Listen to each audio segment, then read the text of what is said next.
পারি না। তো সবাইকে ম্যাজিক্যাল চিপসের সাথে welcome to my new blog. এখানে আমি দেখো শুরু করেছিলাম চিপস দিয়ে, চার চিপস।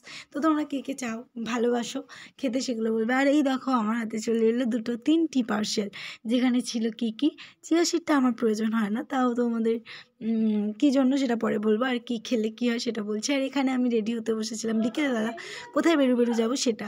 আর বছর বেজেছিল আমার সাথে মায়ের কি পরে যাব। পুজো কেনা থেকে এই জামাটা আমাকে মা পরতে দেয়নি কেন না, এর নেকটা অনেকটা ডিপ, মানে আমি পরবো না, বলো আমি পরবোই, এটাই পরে যাব। তো আমারও যে বলে ওটা পরে বেরিয়েছিলাম। আর হচ্ছে এই জায়গাটা দেখো তো কেউ চিনতে পারো কি না, এটা কিন্তু খুব কমন একটা প্লেস।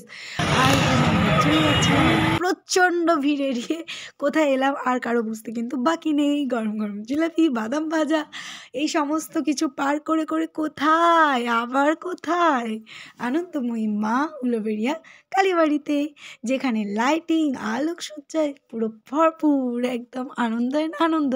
তো আমার মতো আরও যারা গিয়েছিল বোকা পেনে গেল, কারণ হচ্ছে এখানে এখনও পর্যন্ত পুতুলগুলো মোড়কে মুড়ে বন্দি অবস্থায় পড়ে রয়েছে। তো মাকে বললাম, মা দেখো যার যেমন মন তাকে সেরম দিয়ে ফল। আর এখানে উপরের দিকে হচ্ছে একটা বিয়ে, আমি জানতাম না যে এখানে এরকম করে বিয়ে হয়, একটা বউ ছিল আর একটা বর ছিল অবভিয়াসলি।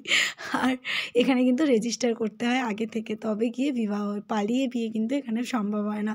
আর এখানে যে বউটি আর কি নতুন বউ হতে চলেছে, সে অত্যন্ত কান্না করছিল, আই ডোন্ট নো হোয়াই। আসার সময় পেলাম একটা সুন্দর কাঠগোলাপ কুড়িয়ে নিলাম। আর এই দেখো এখানে বসেছিল রাসের মেলা, যেখানে মেলা মিনস হচ্ছে যেখানটা মেন আর কি রাস উৎসবটা হয়, সেই পুজোটা করে বসে গিয়েছিল। কিন্তু সাইডে যেগুলো আর কি বিভিন্ন ওই মজার বা আরও যেগুলো আর কি বসে সেগুলো তখনও বসেছিল না। আর এই পুচকুটাকে আদর করছিলাম, কিন্তু ওর মা চলে এলো অমনি, ব্যাস।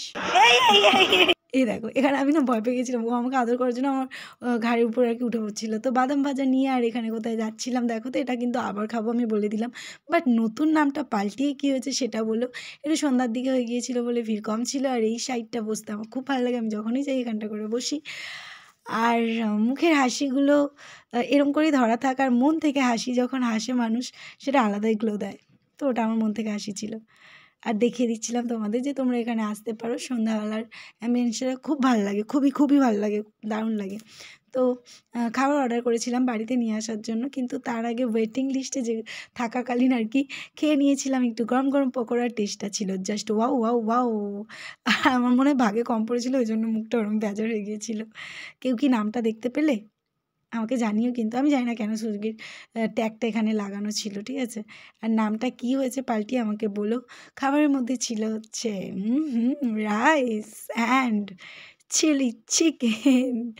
আর এই দেখো কি করলাম, আমি বসে গিয়েছিলাম এক বস্তা খাবার নিয়ে। ঘিয়ের গন্ধে পুরো করছে, প্রচণ্ড সুন্দর গন্ধ যাচ্ছে। আমার না খাবার দাবার ভালো খেলেই মনে হবে ফুড ব্লগিং করি। ভালো মানে ঘি আছে, খাবারটা ভালোই। তো চপস্টিক দিয়ে আমি যেদিন চাউমিন খাচ্ছিলাম, সেটা দেখে আমার এক ফ্রেন্ড, এক্সট্রা পাকা ইপিপি ফ্রেন্ড আমাকে হচ্ছে যে, আচ্ছা ইপিপি ফুল ফর্ম তোমরা কারা জানো আমাকে একটু বলবে তো। তো আমার একটা ইপিপি ফ্রেন্ড আমাকে বললো যে চপস্টিক দিয়ে চাউমিন খাওয়া is very simple, okay, very easy, anyone can do that, okay. একটু ওরকম টাইপস, ও ইংলিশে বেশি ঝাড়ে, ঠিক আছে। তো সে আমাকে চ্যালেঞ্জ দিয়েছিল যে if you can just you eat rice and anything else with the chopstick, বলে আমাকে চ্যালেঞ্জ দিয়েছে যে চপস্টিক দিয়ে আর কি খেতে পারিস দেখি। তো আমি তার চ্যালেঞ্জ অ্যাকসেপ্ট করেছি, সেই কারণেই হচ্ছে যে আমি আজকে ঠিক করেছি যে এই রাইস অ্যান্ড চিলি চিকেনটা আমি আজকে চপস্টিক দিয়ে খাবো। তো দেখা যাক আমি খেতে পারি না। কি মনে হয় তোমাদের, আমি পারবো না পারবো না? পারবো, কিন্তু বড্ড দেরি হবে। So successfully I complete my challenge and এটা অনেকটা বেশি টাইম নিয়েছিল না।